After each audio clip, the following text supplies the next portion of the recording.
Alright, so I got a 2000 Ford Taurus. I believe it's a 3.0 flex fuel. It's the LX model. Not a bad car, man. So, if you see on the dash, 53,308 miles. That's actual mileage on this car. It was an old City of Hollywood car, and bought it from another guy. A couple little issues with it. I'm actually taking care of those now. So, first things first. I have my AC fan not kicking on to give the vehicle the extra coolant that it needs for it. I'm not raising temperature on the interior, in other words on my gauge, but I'm blowing off steam off the reservoir. So I had a buddy of mine tell me, basically he asked me if, well, do you have any Freon in the car? I didn't understand what he was talking about, but he told me if there's no Freon, the AC won't kick on, doesn't matter what you do. So put a little bit of Freon in there, kept the AC on while I was running the vehicle. It actually worked until I reached higher mile per hours. So what I did was, I was like, you know what, okay, it's an old vehicle, it's sat for a long time, and not a bad looking engine actually. So sat for a while. I thought, okay, you know what, let me change the thermostat and the coolant temperature sensor. So started looking around, trying to figure out where it's at. Good part about it is, this is where my thermostat's at. And then, if you look right there, this, can't remember what that's called.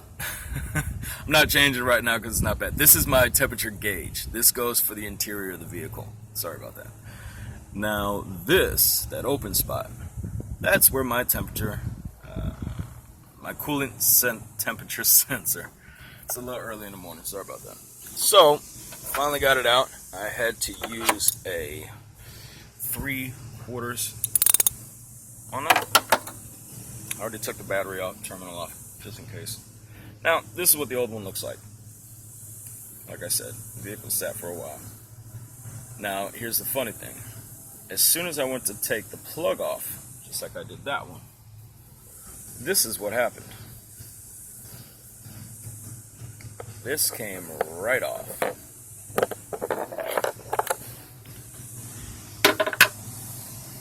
Yeah. I would say that's a bad temperature sensor. Actually, couldn't believe it.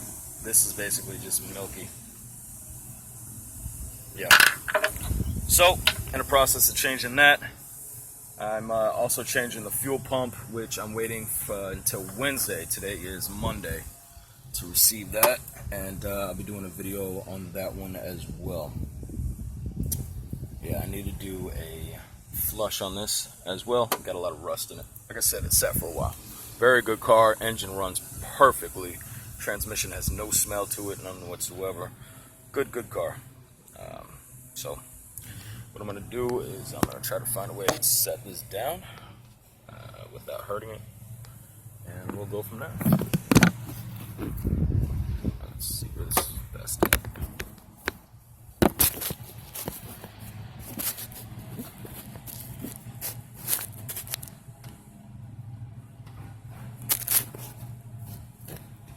And for anybody that wants to say anything about get a stand, it's Christmas time, and yeah, I got kids. Alright.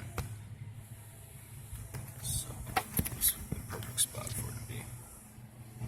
Oh yeah, look at that. That's perfect. Alright. So what I'm gonna do, put my hands through here. Find the right thread.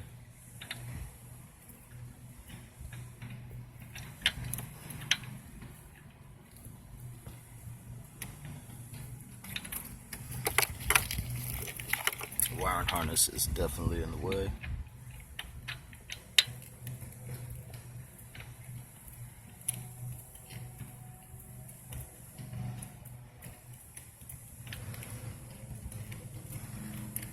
Now the problem is I was able to get it off with the 3/4, but I'm not going to be able to do that because it's too shallow.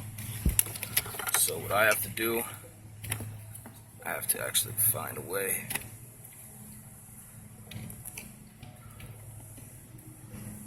to get this on. I do have one of these. It's going to be a pain in the ass, but there's a will, there's a way. Alright, let's see. I got a little bit of slack. What I can do is break it through.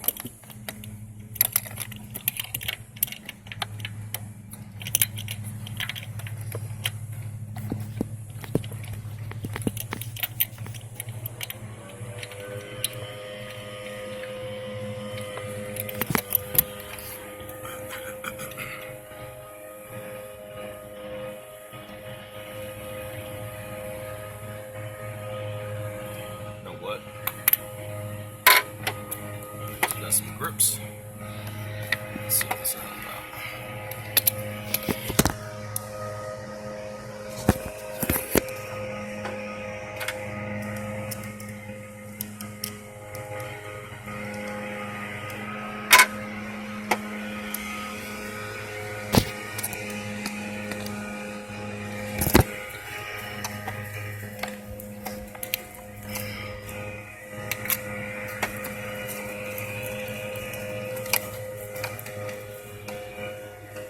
You know what I'm thinking? I'm thinking I need to take this off anyways, and it's really in my way. So I think that would be the best thing to do. Go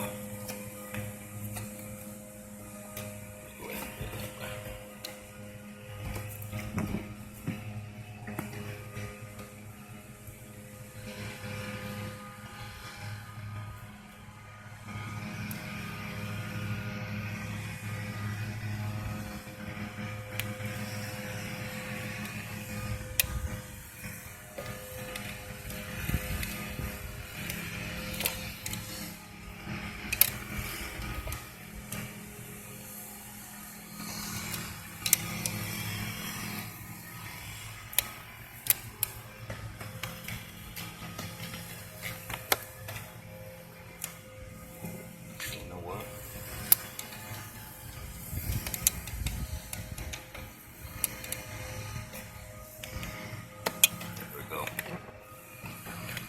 This one.